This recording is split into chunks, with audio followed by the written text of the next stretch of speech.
Palavra da Verdade, com Hernandes Dias Lopes. Neemias capítulo 8, que é o texto que vamos considerar nesta tarde. Neemias 8. Deixa eu ver se eu subo um pouquinho mais.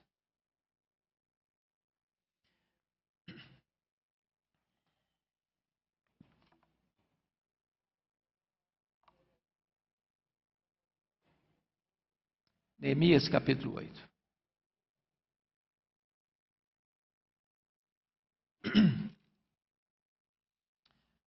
Esdras lê a lei diante do povo.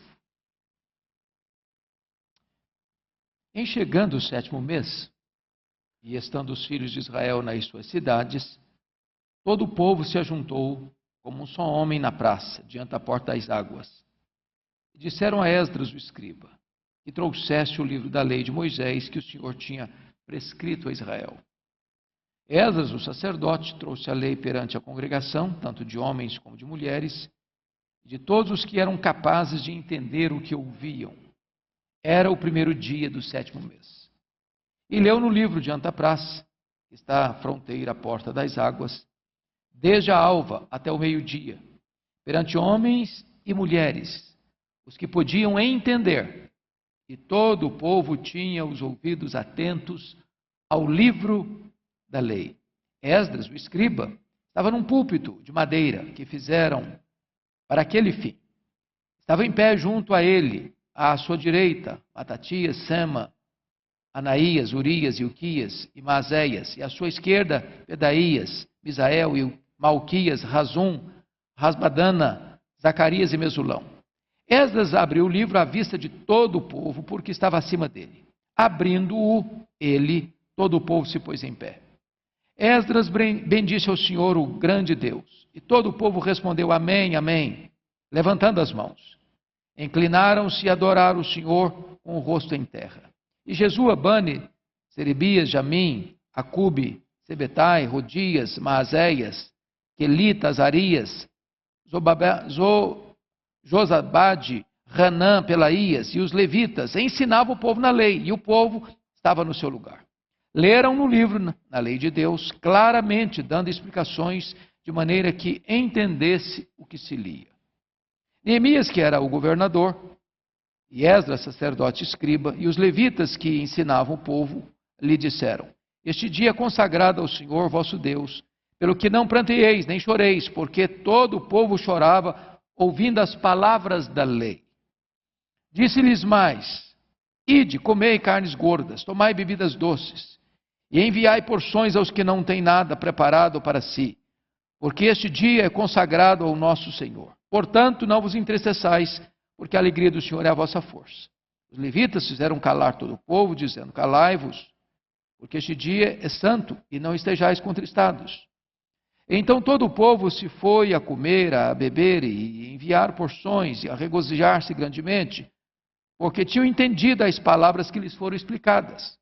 No dia seguinte, ajuntaram-se a Esdras, o escriba, os cabeças das famílias de todo o povo, os sacerdotes, os levitas, isso para atentarem nas palavras da lei. Acharam escrito na lei que o Senhor ordenara por intermédio de Moisés que os filhos de Israel habitassem em cabanas durante a festa do 7º mês, e publicassem e fizessem passar pregão por todas as suas cidades, em Jerusalém, dizendo: saí ao monte, trazei ramos de oliveiras, ramos de jambuzeiros, ramos de murtas, ramos de palmeiras e ramos de árvores frondosas, para fazer cabanas, como está escrito.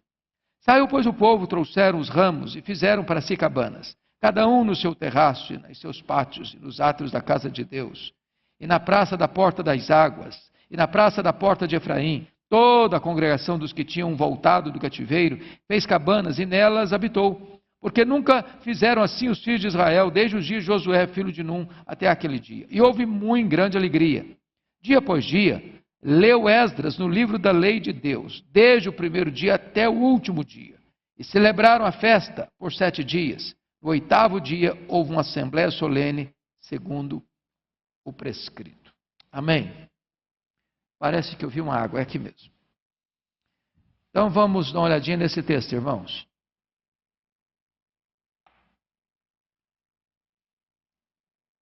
Eu queria pensar com vocês sobre o tema restauração promovida pela palavra de Deus.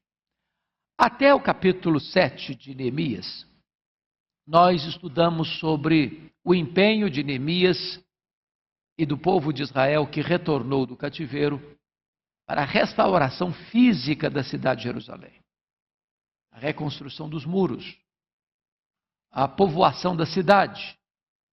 A partir de agora, mormente nesse capítulo 8, nós vamos ver a restauração espiritual. A restauração física demorou 52 dias. A restauração espiritual demorou anos. É mais fácil você construir prédios do que você edificar vidas. É mais fácil você construir um templo do que edificar espiritualmente um povo. E aqui eu queria que você notasse comigo a conexão estreita que há entre a palavra de Deus e o reavivamento espiritual. Não há despertamento espiritual sem o ensino e a obediência à palavra de Deus. A palavra de Deus é o grande instrumento que Deus usa para despertar o seu povo. E é exatamente isso que nós vamos ver aqui. É curioso, irmãos, que ainda hoje esse assunto é tão relevante. Porque não há como você pensar no despertamento da igreja, no amadurecimento da igreja, no reavivamento da igreja, sem a exposição, a pregação fiel da palavra de Deus. Eu cheguei, o sermão do Dorival já estava no fim, mas eu percebi que ele estava tratando do verdadeiro evangelho e do perigo do falso evangelho. E é muito possível que você veja igrejas grandes, auditórios enormes, templos espaçosos e multidões fluindo aos borbotões, mas não se vê ali o evangelho. E aí é uma procura pelo crescimento que não tem a ver com o verdadeiro crescimento. Isso não passa de uma numerolatria, uma idolatração dos números. E hoje eu queria que você pudesse olhar comigo como é importante você voltar para o ensino das Escrituras. Então, eu queria que você olhasse aí, primeiro ponto, o ajuntamento para ouvir a palavra de Deus. Olha aí capítulo 8, versos 1 e 2. Primeira coisa que você nota nesse ajuntamento, que ele é espontâneo. Em chegando o 7º mês, estando os filhos de Israel em suas cidades, todo o povo se ajuntou como um só homem na praça diante da porta. E dissera a Esdras, o escriba, que trouxesse a lei de Moisés, que o Senhor tinha prescrito a Israel. Você nota que é um ajuntamento espontâneo. Eles se reúnem, eles se agregam, eles vêm das cidades, eles vêm das suas vilas, eles vêm de todas as partes. Mas o que motiva essa gente toda a se reunir não é outra coisa senão a palavra de Deus. A motivação é ouvir a palavra de Deus. O pedido deles é para que a palavra de Deus seja lida, seja exposta, seja explicada. Então, é muito importante você parar e perguntar ao seu coração: o que me motiva a ir à casa de Deus? O que me leva a sair de casa um domingo à tarde e ir para a igreja? Por que eu saio de casa e venho para cá? É apenas um encontro? Qual a minha expectativa? Qual o meu propósito? E você percebe que esse povo se reúne para ouvir a palavra de Deus. No versículo 2, você percebe que está aí mulheres, homens, e todos os que eram capazes de entender o que ouviam. É um ajuntamento coletivo. Você percebe que ninguém ficou para trás. Tem homem, tem mulher. E dá-nos a impressão que as crianças em idade suficiente para entender o que estava sendo lido, explicado, estava todo mundo lá. Então é um ajuntamento espontâneo, é um ajuntamento coletivo. Mas mais do que isso, o versículo 1 diz ainda algo sublime aí. Todo o povo se ajuntou como um só homem. Isso é um ajuntamento harmonioso. Porque às vezes a gente se ajunta, mas não tem união. Às vezes se ajunta, mas está batendo cabeça. Às vezes se ajunta, mas não tem um só coração. Às vezes se ajunta, mas não tem uma só alma, mas não tem um só propósito, mas não tem um só objetivo. E aí você começa a perceber que esse ajuntamento é harmonioso, é coletivo e é harmonioso. Mas mais, é um ajuntamento proposital, porque o texto revela para nós que eles estão reunidos ali com um pedido no verso 1, que trouxessem o livro da lei de Moisés. Eles não pediram para trazer novidades. Eles não pediram para trazer ali filosofia, ou política, ou ciência, ou conhecimentos gerais, ou mesmo a história de Israel. Eles se reuniram com um propósito muito específico. Eles querem a palavra de Deus. Eles querem ouvir a palavra de Deus.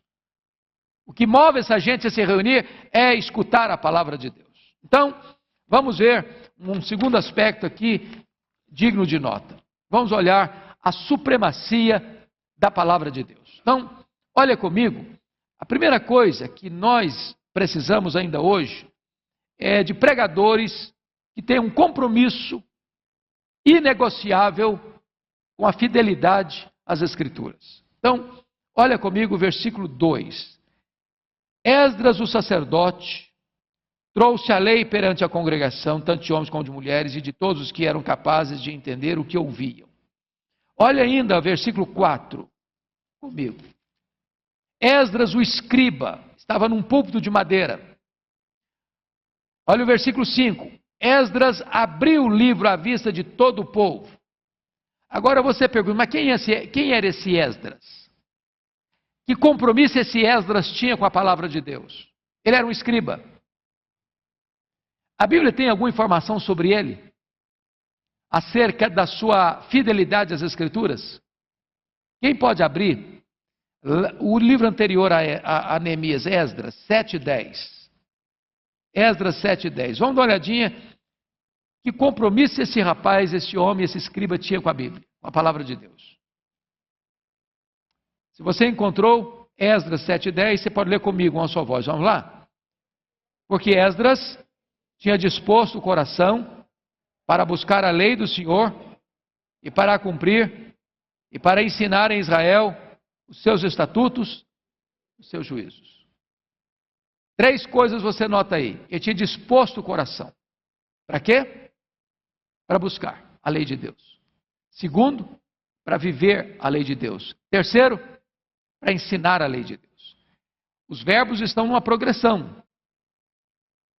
Buscar, viver, ensinar. Então, é muito importante que você, ao buscar ouvir a palavra de Deus, a pergunta é: ouvir de quem? Se vai se pregar a palavra de Deus, quem vai pregar? E é muito importante que você entenda a necessidade de pessoas preparadas, comprometidas com a fidelidade às Escrituras. Porque nem todos os que proferem a palavra de Deus pregam a palavra de Deus. Nem todos os que proferem a palavra de Deus são boca de Deus. E quando esse povo foi buscar alguém para ensiná-los, eles buscam um escriba, eles buscam um líder, eles buscam um homem que já sabidamente era uma pessoa comprometida com a fidelidade às Escrituras. Segundo ponto sobre a supremacia da palavra de Deus é: o povo precisa estar sedento da palavra de Deus. Eu chamo a sua atenção aqui para alguns pontos importantes. Versículo 3, confira comigo, como é que estava o povo. E leu no livro diante da praça, que está defronte da porta das águas, desde a alva até o meio-dia, perante homens e mulheres, e os que podiam entender. Agora, olha como é que foi a reação do povo a essa leitura. Você pode ler o finalzinho comigo? E todo o povo tinha os ouvidos atentos ao livro da lei. Então, note você que precisa existir uma conectividade entre o que fala e o que ouve. O pregador e os ouvintes. O pregador é alguém que está comprometido com a Escritura. Mas todo o povo, homens, mulheres e os que podiam entender, tinham os ouvidos o quê? Atentos ao livro da lei. Essa é a disposição com que a gente deve chegar à casa de Deus. Ouvidos atentos. Mas olha o versículo 6. Na parte B diz que inclinaram-se e adoraram o Senhor com o rosto em terra. Com o rosto em terra. E Esdras havia dito, Esdras bendisse o Senhor, o grande Deus, e todo o povo respondeu, amém, amém, levantando as mãos. O que você nota nisso aqui? Reverência.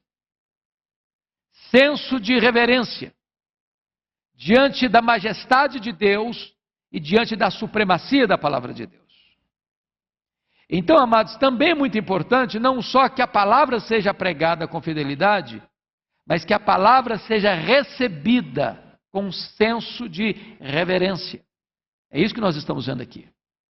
Mas ainda, olha comigo o que acontece no verso 9, parte B. Porque todo o povo chorava ouvindo as palavras da lei.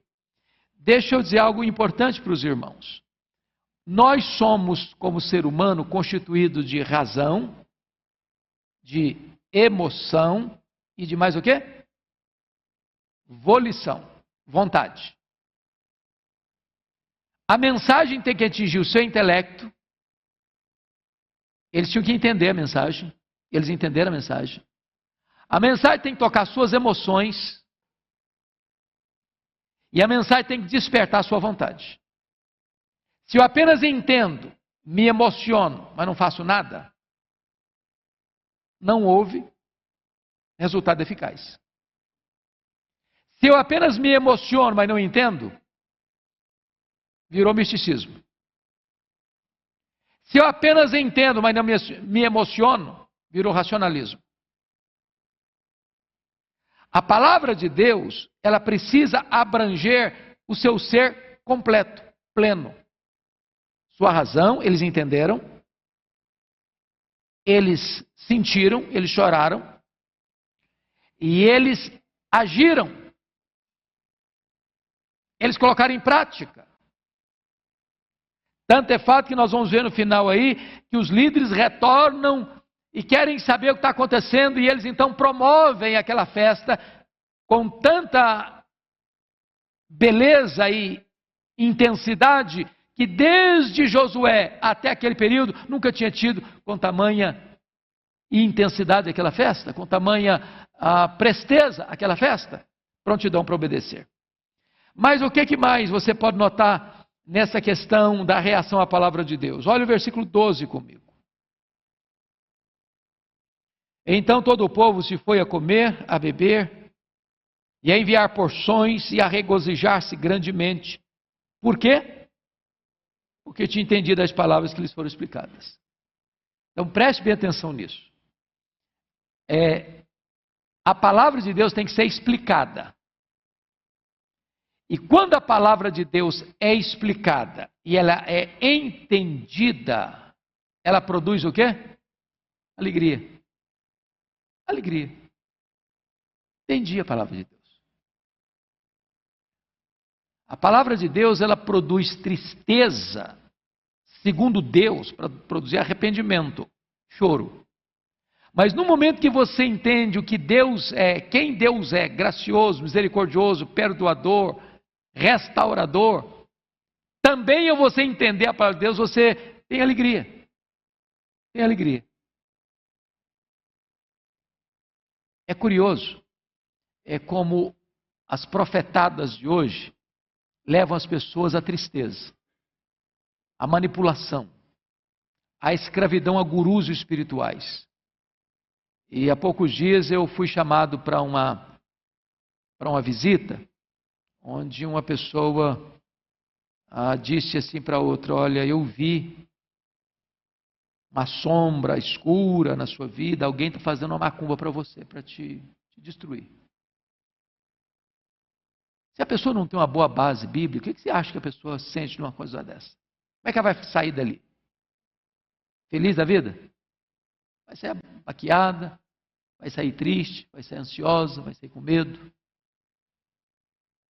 A palavra de Deus não tem propósito de amedrontar as pessoas, de acuar as pessoas, de transtornar emocionalmente as pessoas. A palavra de Deus, ela faz a ferida e ela fecha a ferida.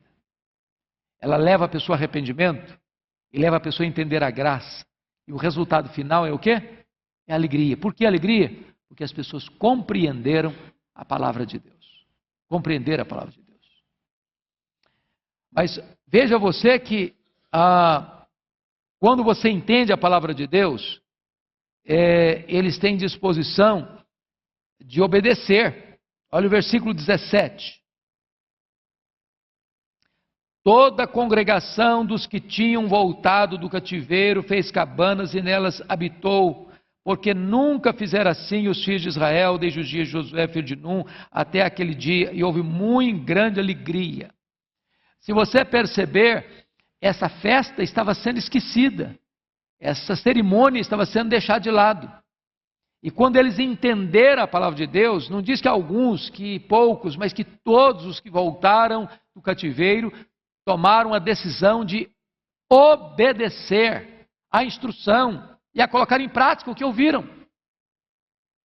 Então, essa deve ser a reação ao ensino da palavra. Ouvidos atentos, reverência, choro, alegria e prontidão para obedecer. Como é que está o povo? Você nota que tem ouvidos atentos, tem mentes despertas, tem reverência e tem o quê? Adoração. Essa é a disposição. Duas coisas. Quem prega, prega com fidelidade. Quem ouve, ouve com coração quebrantado em reverência. Isso produz reavivamento espiritual. Agora eu chamo a sua atenção para um outro ponto, que é a primazia da pregação da palavra de Deus. Dê uma olhadinha comigo agora.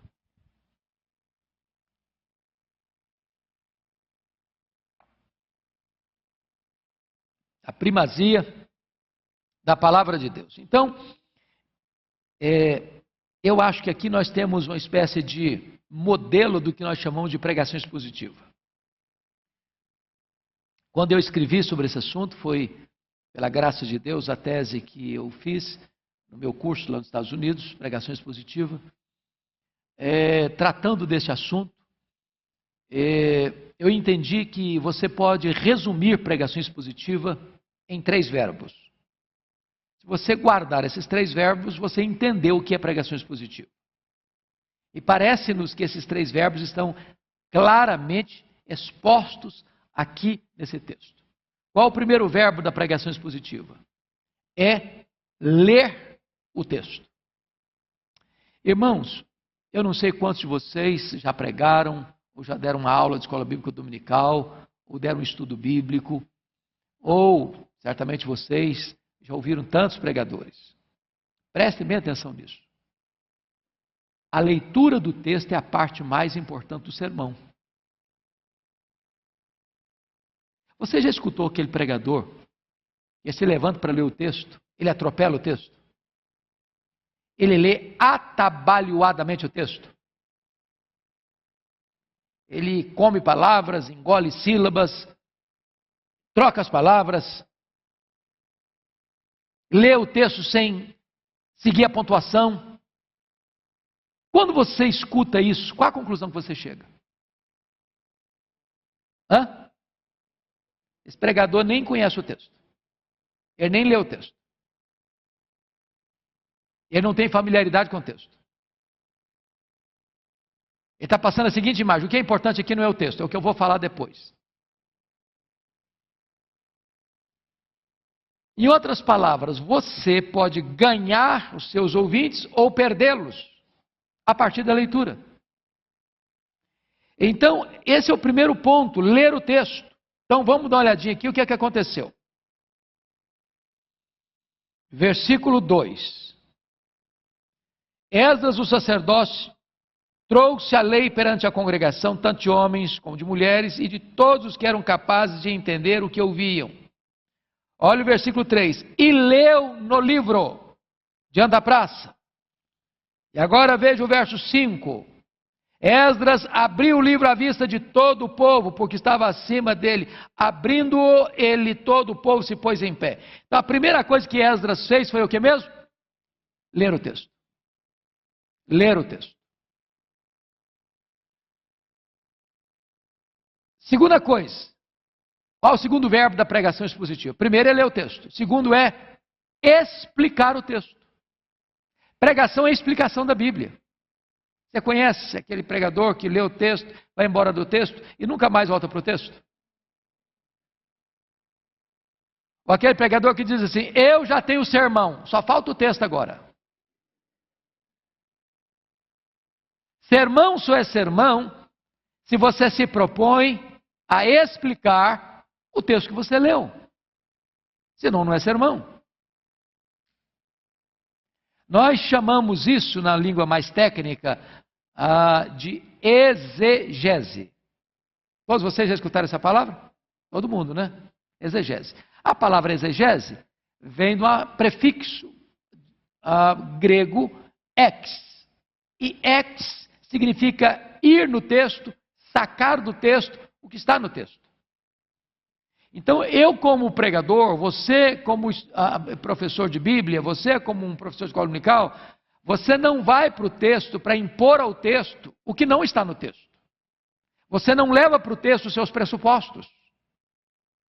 Você não força o texto a dizer o que ele não está dizendo.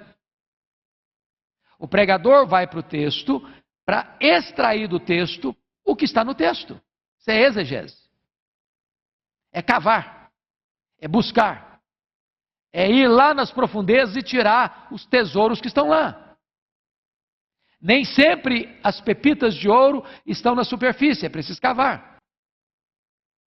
Agora, o contrário de exegese é outra palavra grega, eisegese. Eisegese tem como prefixo a preposição eis, no grego, que é pôr o que não está lá.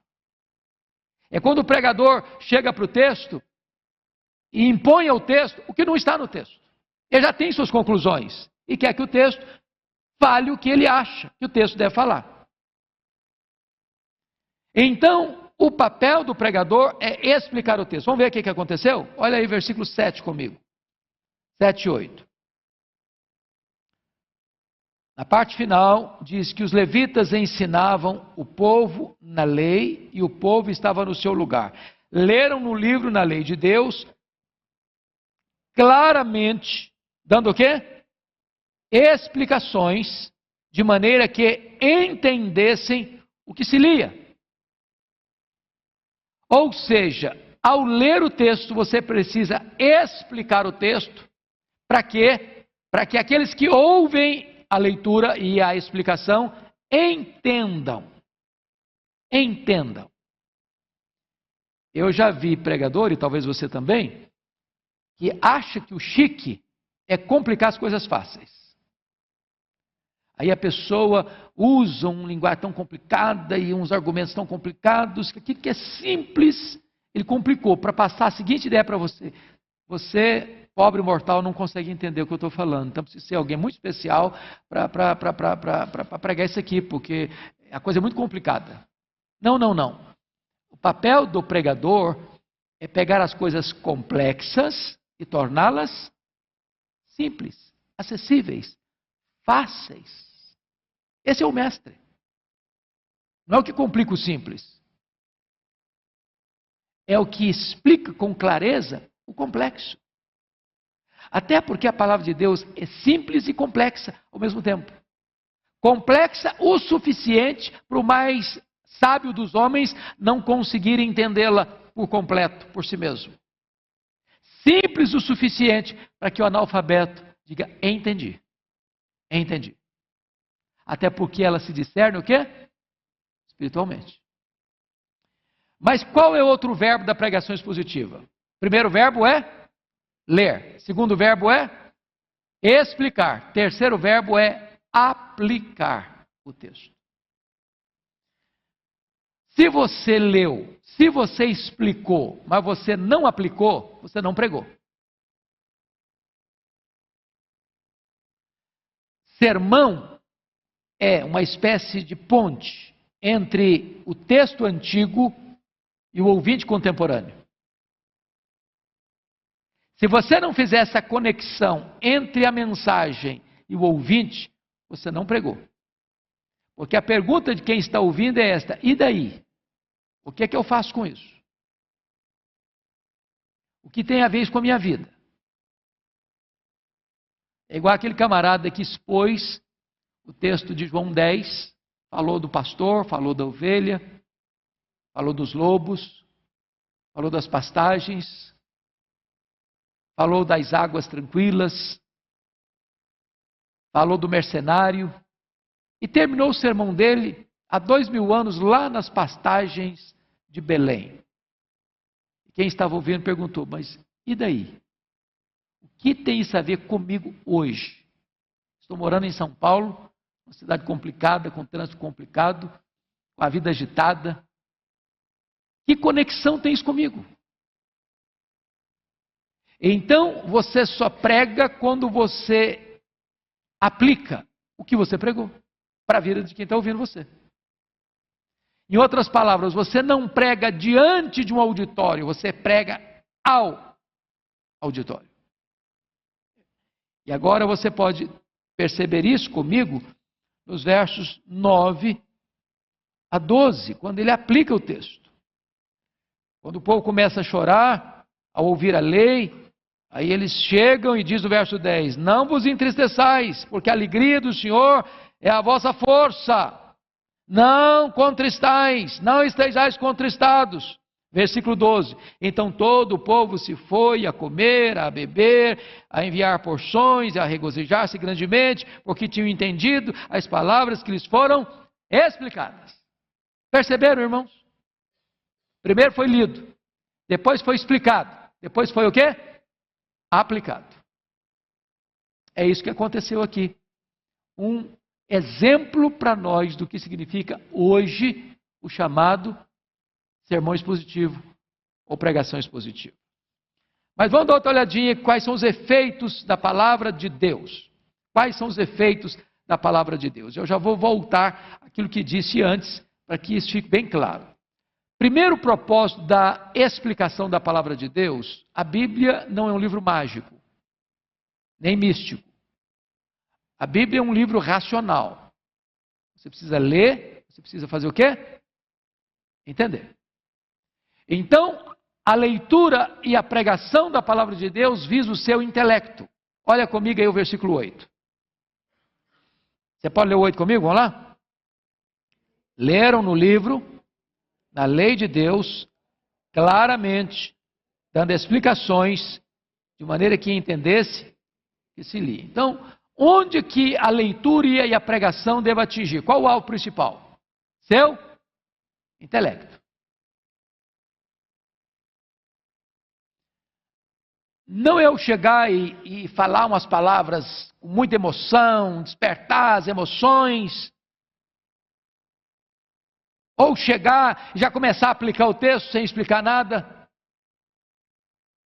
Eu fui pregar certa feita numa igreja e achei muito curioso, porque a sensação que eu tive é que o propósito de quem estava conduzindo o povo era levar o povo a uma espécie quase de catarse emocional. E quando o povo estava assim no auge da emoção, a pessoa me passou a palavra. E eu percebi que quando eu abri a Bíblia para ler, o povo não estava comigo. O povo estava tão exultando numa emoção muito intensa, mas penso eu um pouco rasa, que eles não estavam escutando nada.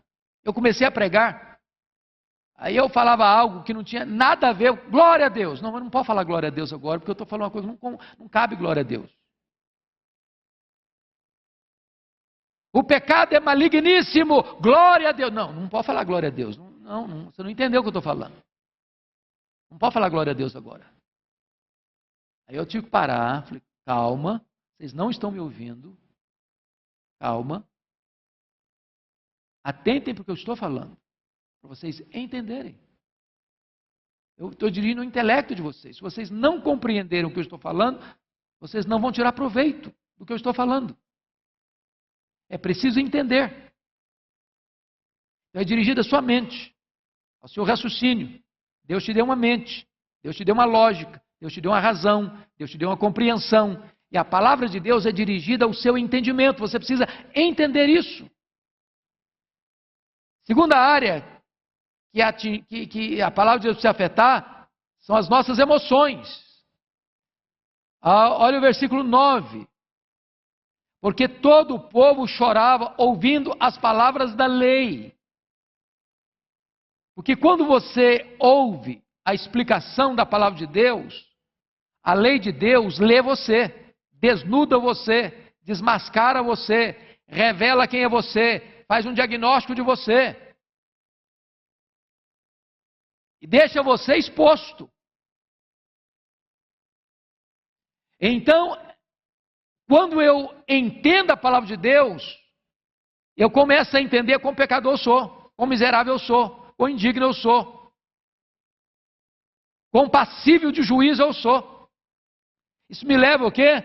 Ao quebrantamento, ao choro. Mas, qual a diferença, irmãos, entre tristeza segundo Deus e tristeza do mundo? Conforme Paulo colocou na sua segunda carta aos Coríntios. A tristeza do mundo, ela diz assim para você: você caiu, você pecou, está eliminado. Não tem saída mais para você. Agora você está acabado. Esse é o que o diabo diz para as pessoas. Ele tenta a pessoa pecar, depois a pessoa peca, e agora não tem mais jeito. Mas quando você ouve a palavra de Deus, entende a palavra de Deus, primeira coisa que acontece com você, você é ferido pela palavra, pela essa espada. Ela prova que você é pecador. Mas ao mesmo tempo que ela revela o seu pecado, sua desobediência, ela oferece para você o quê? A oferta da graça. O perdão de Deus. E de repente aquele choro, aquela tristeza segundo Deus, deságua numa alegria espiritual do perdão, da graça salvadora, do acolhimento da graça, da bondade de Deus, que acolhe você, que perdoa você, que restaura você, que levanta você. Então, a palavra de Deus atinge o intelecto, e a palavra de Deus atinge o quê? As emoções. Tanto para as lágrimas do arrependimento, como para a alegria da salvação e da restauração. Mas, a terceira área que atinge é a vontade. Qual é a vontade? Veja comigo o verso 12. Vamos ler o 12? Tem duas coisas que merecem destaque aí. Leia comigo o 12. Então, todo o povo foi a comer, a beber, a enviar porções e a regozijar-se grandemente, porque tinham entendido as palavras que lhes foram o quê? Primeira coisa que você nota com respeito à vontade, e aqui tem um ponto que vale a pena destacar. Eu entendo, eu sinto, eu faço. Percebem a progressão lógica? Eu entendo, eu sinto, eu obedeço. E quando eles obedecem, o que eles fazem? Primeiro, obediência a Deus. Então o povo se foi a comer, a beber. Qual foi a orientação que receberam? Não vos entristeçais. Hoje não é dia de tristeza, hoje é dia de alegria. A alegria do Senhor é a vossa força. Então eles vão e obedecem. Mas quando a palavra de Deus me leva à obediência, ela me leva também à generosidade, à solidariedade. Porque diz o texto que eles não apenas foram a comer e a beber, mas foram também a enviar porções. Olha que coisa bonita. Quando você obedece à palavra de Deus, quando você entende, sente e obedece à palavra de Deus, a palavra de Deus te move não só em direção a Deus, mas te move em direção ao próximo. Ao próximo. Porque vida espiritual não é apenas uma questão de verticalidade, mas também de horizontalidade. Eu não posso apenas ir comer, beber e me alegrar, se aqui do meu lado, o meu vizinho não tem o que comer, não tem o que beber. E a ele foi dada a ordem também para se alegrar. Vocês perceberam isso? Então, o culto que agrada a Deus é o culto que não apenas é endereçado para cima, mas também é o culto que se reverbera para os lados. Um gesto de bondade, de generosidade, de compaixão, de solidariedade. Pois bem, vamos avançar um pouco mais agora e vamos entender a observância da palavra de Deus conforme os versos 13 a 18. Olha aí que a liderança toma a iniciativa de observar a palavra de Deus. Olha o versículo 15, versículo 13 comigo. No dia seguinte, ajuntaram-se a Esdras, o escriba, os cabeças das famílias de todo o povo, os sacerdotes e os levitas, e isto para atentarem nas palavras da lei. Olha que coisa interessante. Quem é que vai a Esdras? Hã? Quem é que vai a Esdras no dia seguinte? Os cabeças das famílias de todo o povo. As famílias tinham líderes. Eles representavam suas famílias. Os sacerdotes e também os levitas. E eles foram a eles para quê? Para atentarem nas palavras da lei. Notem vocês que eles querem mais. Tinha tido um ajuntamento no dia anterior. Mulheres, homens, todos que podiam entender. Houve um efeito glorioso. Eles entenderam. Eles choraram. Eles se alegraram. Eles obedeceram. Acabou o culto. Todo mundo foi para casa. Eu chamo isso, irmãos, de o princípio do avivamento. É quando você tem um culto maravilhoso. Você viu a presença de Deus. A coisa foi gloriosa. Aí termina o culto, cada um vai para casa. Aí no outro dia não tem sequência. Aí volta para a rotina. Cada um vai fazer o que tem que fazer, cada um volta para os seus trabalhos, para as suas atividades, para os seus negócios, para as suas leads. Aquilo que aconteceu foi um evento. E alguém já disse que evento é vento. Vai embora. Mas eles voltam. Eles voltam no outro dia. A liderança volta. E diz o seguinte: olha, nós queremos mais. Nós precisamos dar continuidade ao que aconteceu aqui ontem. Nós não podemos permitir que isso aqui pare. Leia a história dos avivamentos e vocês verão que sempre que aconteceu um avivamento, as pessoas não ficaram apenas num culto abençoado, numa conferência abençoada, num congresso abençoado, eles deram sequência no dia seguinte. E aí, ao voltarem e a atentarem nas palavras da lei, olha o que está escrito no 14. Vamos lá, juntos. Acharam escrito na lei que o Senhor ordenara por intermédio de Moisés, que os filhos de Israel habitassem em cabanas durante a festa do 7º mês. Então eles começaram a perceber que tinham coisas que a lei estabelecia que tinham ficado para trás. Eles não faziam mais, que não cumpriam mais, que não obedeciam mais, que eles estavam sendo omissos. E aí, quando a liderança volta e recebe essa instrução, e entendem que isso era preceito divino, o que está escrito no verso 15, que publicasse e fizesse passar pregão por todas as suas cidades e em Jerusalém, dizendo: sai, aí sai para o monte, sai pegando os ramos, vão fazer essas cabanas, vão fazer essas tendas, vamos observar essa festa, é preceito de Deus. Nós chamamos isso da liderança tomando o quê? A iniciativa.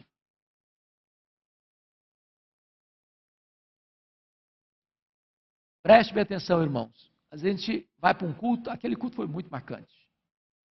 Foi uma benção. O povo entendeu, o povo chorou, o povo se alegrou, o povo saiu, o povo fez, aconteceu. Acabou. E agora? Aí parece que volta tudo de novo. Aí quase que a gente precisa voltar no outro domingo para tomar uma B12 na veia para viver mais uma semana. Aí toma aquela B12 na veia, Aí, uma semana, quando chega a semana, o tanque já está na reserva de novo. Aí volta outra vez. Percebem que houve uma disposição da liderança, é o seguinte, olha, nós não podemos deixar parado só nisso, queremos mais. Agora, tudo que a lei de Deus estiver falando para a gente fazer, nós vamos querer fazer. E houve aqui, de certa forma, uma espécie de reavivamento espiritual. Se você notar, a partir do verso 16, os liderados obedecem à orientação da palavra de Deus. Olha o 16. Saiu, pois, o povo, trouxeram os ramos. Olha o verso 17. Toda a congregação dos que tinham voltado do cativeiro fez cabanas e nelas habitou. E essa festa foi tão marcante que desde Josué não tinha uma celebração com tamanha fidelidade como esta.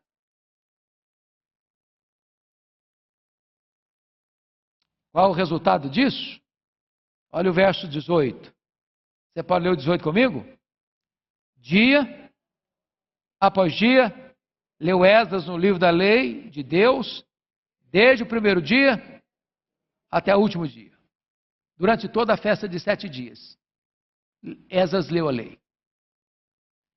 Então, eu chamo a sua atenção para o fato de que, quando a palavra de Deus é entendida, e ela toca o coração, e ela desperta a vontade, e o povo segue a sua liderança comprometida, e o povo obedece, o resultado, irmãos amados, é uma grande alegria. Versículo 17, a parte B, diz que e houve muito grande alegria.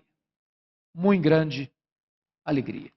Então, eu quero só concluir dizendo para vocês o seguinte.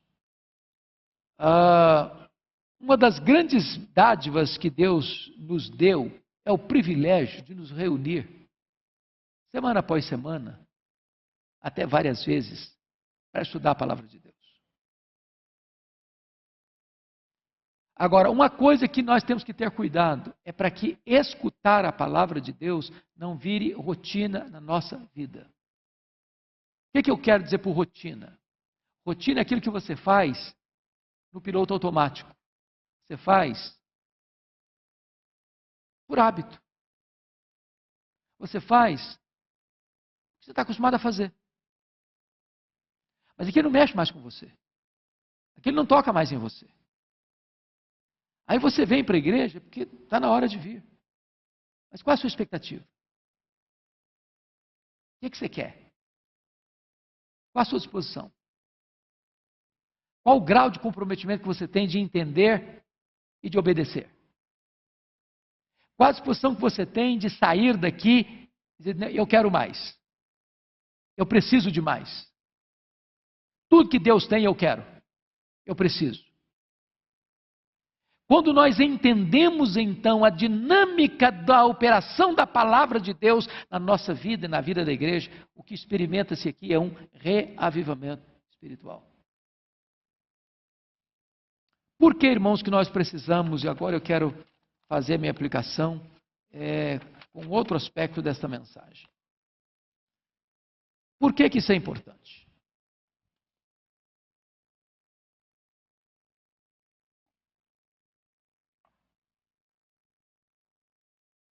A igreja evangélica brasileira enfrenta 4 problemas gravíssimos.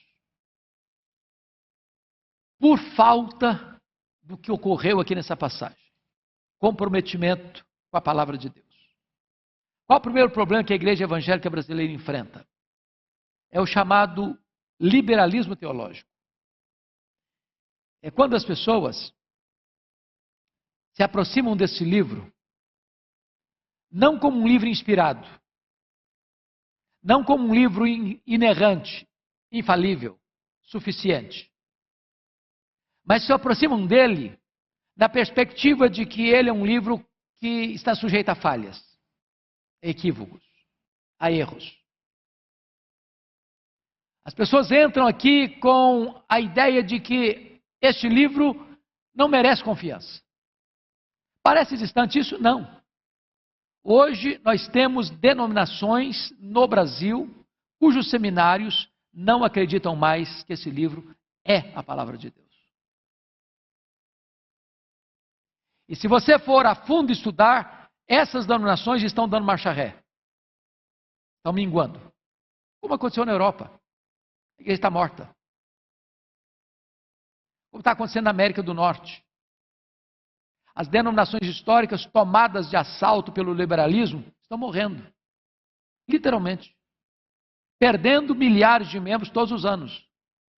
Templos vazios. Sendo vendidos. Porque não tem mais gente para frequentar. Onde o liberalismo chega, ele mata a igreja. Não tem antídoto contra o liberalismo. Qualquer igreja que não subscrever sua fidelidade às Escrituras, morre. Ela já assina o seu atestado de óbito. Por que o liberalismo entra? Porque não tem mais pregação. As pessoas não acreditam mais. E se você chega para o povo e não prega a palavra, você está dando palha para o povo e não trigo. Então não tem vida mais. Segundo problema, irmãos, que ocorre na igreja evangélica brasileira por falta da pregação fiel das Escrituras é o sincretismo religioso. Ele está no outro lado, no outro polo. Talvez você diga, bom, mas pelo menos o sincretismo religioso funciona, porque traz resultado. Os templos estão cheios. Os camelôs da fé estão encontrando muitos adeptos. Porque eles estão pregando o que o povo quer ouvir. Milagres, curas, prosperidade, sucesso profissional, riquezas. Ainda que essas riquezas sejam apenas para os cofres da igreja ou para o bolso dos donos dessas igrejas. Agora preste atenção. No sincretismo também não tem Bíblia. Não tem Evangelho. É curioso, irmãos, como tantas igrejas hoje estão pregando verdadeiras mandingas em nome de Deus. Sal grosso, um copo d'água, o camarada tem o desplante de vender garrafões d'água, como se aquela água fosse uma água ungida. E pessoas compram e botam um copo em cima da televisão, achando que aquilo vai resolver o problema dela. Vende rosa, vende qualquer coisa, vende toalha suada, vende até lote no céu. E as pessoas compram. E as pessoas correm atrás. E as pessoas buscam isso e acreditam nisso. São enganadas por isso. Mas por quê? Porque não se tem a palavra de Deus. Não se tem a palavra de Deus. E onde não se tem a palavra de Deus, o sincretismo entra. Tem espaço. Por quê? Porque se você não tem crente bereano, o que era o crente bereano? Lembram lá de Bereia? Quando Paulo pregava, eles examinavam se era isso mesmo. Então não importa quem suba naquele púlpito, se Arival, se Hernandes, se Valcimei, se José, se Antônio, se Manuel, não importa quem. Seu papel ao estar ouvindo aí é examinar aqui se ele está falando de fato, é isso mesmo. Deus não tem compromisso com a palavra do pregador, Deus tem compromisso com a sua palavra. O que volta vazio não é a palavra do pregador, o que volta vazia, o que não volta vazia é a palavra de Deus. Então nós precisamos nos comprometer com a palavra de Deus. Mas a terceira coisa, eu termino aqui, para nós termos um pequeno intervalo, antes do culto às 7, é que quando você prega a palavra de Deus com esse senso de ler, de explicar, de aplicar, com essa reverência, com esse senso de adoração, produzindo entendimento, produzindo quebrantamento, produzindo obediência, isso livra a igreja do que eu chamo de ortodoxia morta. E ortodoxia é boa. Ortodoxia é quando você prega a sã doutrina, a verdade de Deus, como ela é. Agora, é possível, irmãos, que se abrace a sã doutrina e perca o fervor, como a igreja de Laodiceia. Uma igreja fiel à doutrina. Mas Jesus diz assim, eu tenho uma coisa contra ti, é que tu abandonaste o teu primeiro amor. Fica só no intelecto. Não desce para o coração, não vaza pelas mãos para a prática da obediência. Então eu posso ter a cabeça cheia de luz, mas se eu não tiver fogo no coração, esse entendimento que eu tenho não vai produzir vida, vai produzir morte. Então, solenidade sem vida Não produz nada. J.I. Packer, que talvez foi considerado o maior teólogo do século XX, ele ainda está vivo, ele disse: não tem nada mais solene que um defunto, dentro de um caixão, com terno azul marinho, com flores brancas. É uma solenidade maravilhosa, mas também não tem vida. A igreja precisa ter vida. A pregação é viva. A palavra de Deus é viva. E nós não podemos permitir, queridos irmãos, que a nossa vida cristã se transforme apenas numa ortodoxia engessada, fria, ossificada, morta. A pregação da palavra de Deus tira da igreja esses males que estão destruindo a igreja de Deus mundo afora. Você tem hoje denominações que permanecem fiéis à palavra, mas muitas ainda, mesmo sendo fiéis, porque não tem heresia, porque não tem falsos mestres, porque não tem falsos apóstolos, porque não tem falsos profetas, mantêm-se engessadas, ossificadas, uma ortodoxia morta. E M. Bounds disse certa feita, ele viveu no século XIX, disse: nada mata mais do que a ortodoxia morta. Então, que Deus nos ajude a termos compromisso com a palavra, a lermos, a meditarmos, a praticarmos, a pregarmos, a ouvirmos, a obedecermos, e que esta palavra gere vida na nossa vida, para que por meio de nós e através de nós outras pessoas sejam alcançadas. Vamos ficar em pé e nós vamos orar dando graças a Deus por esse tempo precioso.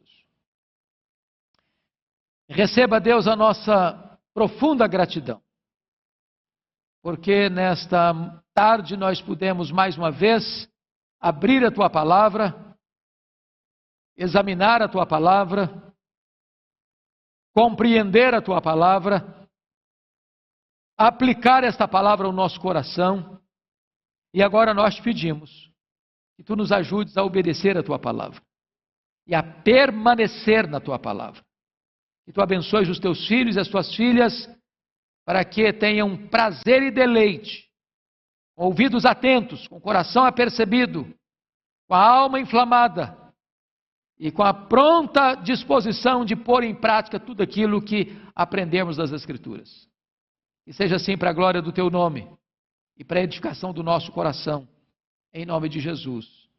Amém.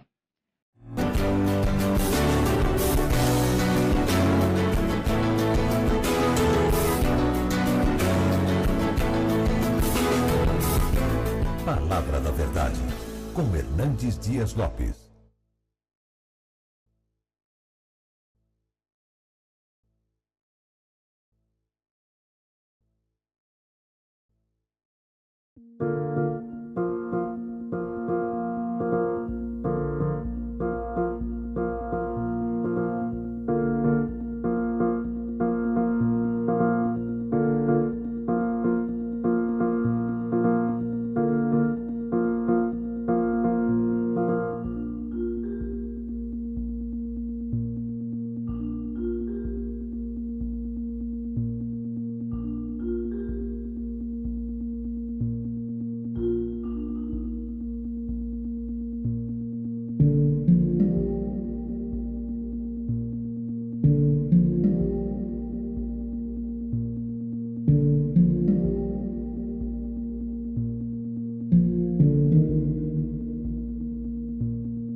Lopes.